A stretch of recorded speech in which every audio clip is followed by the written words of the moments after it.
Hello, everyone. Sorry I missed last week. Well, actually, no, I'm not. Sorry.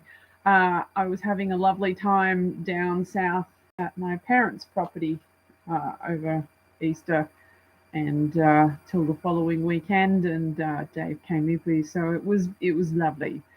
The weather was only moderately rubbish for a couple of days, and so we spent most of our time doing work on the Hilton and wandering around the place, socializing with friends. So it was a lovely, relaxing week. Not that I don't just bum around at the moment and do nothing all day anyway, but that's what my life is at the moment.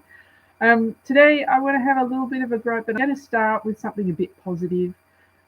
So I went shopping the other day, and as you do, as all the comic things have, you put your groceries in a nice bag and you pack it all very carefully and you go to lift it off and the bottom falls out of it, which is when I realized that I had like 6 bags left because due to events in the past, which I would rather not talk about, I was left with 15 shopping bags full of shopping bags. And so during the last 10 years, between myself, my sister, and my parents, we divided them equally amongst us. And so it has come to my attention that of those, all of those bags, we have all come to the end of that plight, pretty much all together. And um, well, Mum has gone and bought lovely things that artisans have made so that all her shopping bags are pretty. I have gone through my stuff from various projects that I've had, sewing and doing things for the Hilton, that have left bits and pieces of material that aren't really big enough to do anything substantial with, but that I didn't really feel good about not having anymore. So I have made myself new shopping bags out of this material, and I brought some because I'm very proud of them, and I just wanted to show you. So the first one is this very pretty material. It's upholstery material, but you can see that. There we go. There are the handles from a bit of lace that I had from a Christmas thing, and look, they're quite big. They're quite big, and it's quite pretty. So I'm really happy with that. Um, the next one is just a big hold all because in the back of my car I inevitably turn out with more crap than I possibly, especially when I go shopping. It's ridiculous. And these are just 2 straps that I found in an op shop. They're lovely. I really like them. That one I think used to be a bookmark of some sort. That's very pretty. And and so did this. I thought this was very pretty too, but since I don't own a giant Bible, I thought I would make them into handles. And this is old curtain, rubber-backed curtain material. I know there's a bit of a floral thing going on here. I don't have 15 cats, but I just had this material, and it's all rubber-backed, you see. It's all rubber-backed. So when I fill it full of gross stuff and it leaks or whatever, it won't leak into the car, but it will leak into the bag. And so then I can just throw it in the washing machine. And the last one isn't it? Well, this is just material that I found that I thought was just extraordinary. And the handles are made from an old skirt that I don't wear anymore. But I thought that this, even though it's brown, I thought these little spots were very cute. And then this one, do you see this one? This one is very, very nice material as well. And it goes all the way down there. Whoops, and I'm falling off the. But yes, see, they're kind of the smaller ones that you just put snacks in. But I just needed to share those. So I've shared all the positive. All the positive is shared. Bit of good England there. But anyway, now that I have had all the positive stuff, we've started on a positive note, which is very important to me because you always need a bit of positive in the day. Because day before yesterday was a very bad day for me because I was fighting with the workers' comp people all day. It was just horrific. But we did go and see The Lost City with Sandra Bullock and Tatum Channing and so many more. And we haven't laughed that hard in such a long time. So if you are in a position or you have a cinema nearby that is playing that, seriously, even if you are not a fan of any of those people, go and see the movie because it is the funniest thing we have seen in a long time. And I don't think either of us have laughed that much in a cinema in a long, long time. It's just one, and it's just so ridiculous. It's hilarious. It's not supposed to be taken funny. I'm not going to ruin the story, but spoiler alert, it is hilarious all the way through. It's not one of those movies where the trailers are the best bits of the movies. The trailers are actually the most kind of, oh, okay, that's part of the story. Excellent. But the funny bits are what's happening around it. That's just kind of give you a bite-sized bit. So, The Lost City, do it. Anyway, on to the story of the day. Dave and I have set up a little eBay store, just a little one, because he's been going through his collections and selling off the stuff that he has duplicates of, or that he doesn't want to keep as a collection anymore, or that sort of thing. And so he's decided, with the cost of fuel when we're going away on holidays, this is our fuel kitty. So we've done a couple of markets which have been crazily popular. But then again, if you've got toys at a market, what kid, big and small? Because I have been keeping a bit of a spreadsheet on these things.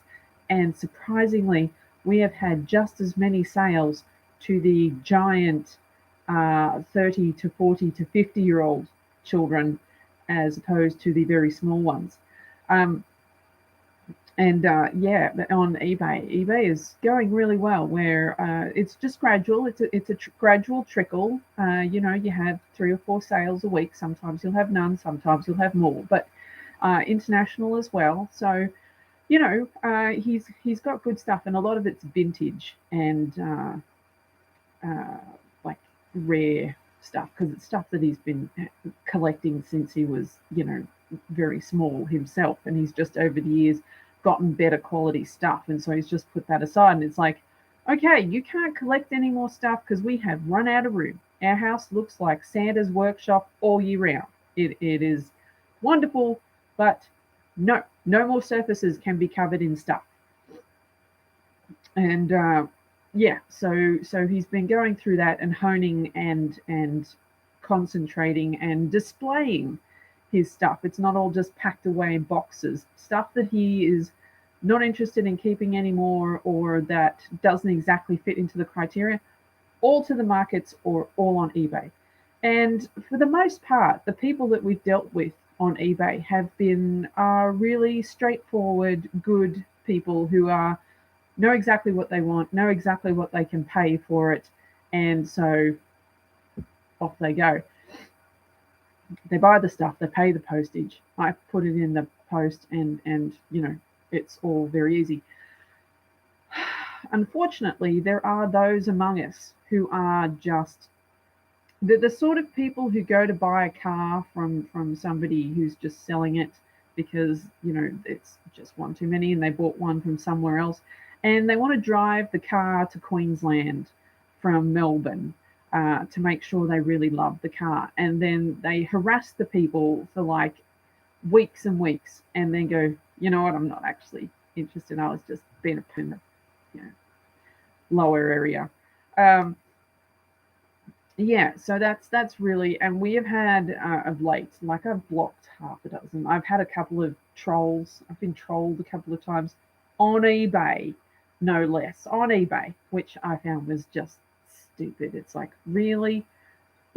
One accused me of having extraordinary postage prices, and it's like, Australia Post calculates it.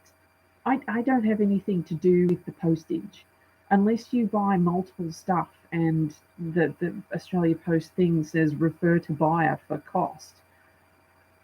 This is all you put in where you live. It knows where it's coming from, and it gives you the price that you have to pay to get this stuff taken to where you are.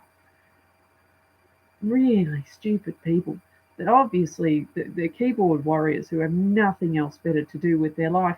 And we had one in America just recently that really, really pissed me off. He was just a time waster, and that really aggravates me.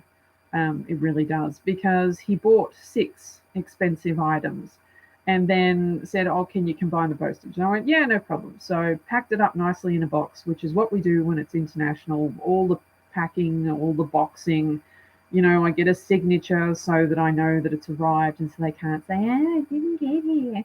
I don't know where the tracking is. So always put the tracking on it. That way, once it leaves your hands and it's in Australia Post, it is the receiver's problem to track that thing down if it doesn't get there. And so this guy bought 6 expensive items and then said, yep, combine the postage, which I did. And then I heard, oh, and then give me a revised invoice, which I did. Went to Australia Post in the box, had it weighed, brought it back, put in the cost of the box and the signature, charged him $80 for the postage to get from here all the way to Florida, which is what the postage guy said, plus added on the $10. And so it was going to be $80 for me to get that amount of things at that weight to that man. And I said to him, I had a conversation with him before he actually paid, before he actually bid on these things. Do you realize this is going to cost you a buttload of money to get this to there? Because it is just under 2 kilos, and that's expensive. That's, oh yeah. Oh, it's all good. Did all this, it's sitting there with the customs thing waiting to be filled out, and then the insert bad language here person just yeah, no, I didn't realize that 6 of those things would weigh over £1, and that's a lot of money. They're just time wasters. Most of the time they just want to take your things off eBay so they can sell their own cheaper, which it's like, oh, seriously, if you have good stuff at a good price, you're not going to have to worry about us because we're international. People in America are going to buy from America if they can possibly get what they want in America. You are not going to pay international postage if you can avoid it. And this sort of thing has happened a couple of times. And I find that eBay's opinion on it all is really quite frustrating because they say block the thing. So you go in and you block these people. So they can't bid. They can't, do any of those things. They can't buy it now or look at any of your stuff, but they can still contact you. So what is the point of blocking them if they can still see your site, but the only thing you're stopping them from doing is bidding and buying your stuff? That's just so stupid. But anyway, to those people out there, if you ever watch this, buy your stuff once you committed to it. Don't buy the stuff and then mess the people around because it's very rude. But anyway, I won't be probably doing anything next week because Monday is my knee replacement. So I will be in hospital next week. So I won't be back till the week after. So have a good weekend. Have a good week. I hope your life is full of rainbows and unicorns. And I will catch you in a little while. Okay, bye.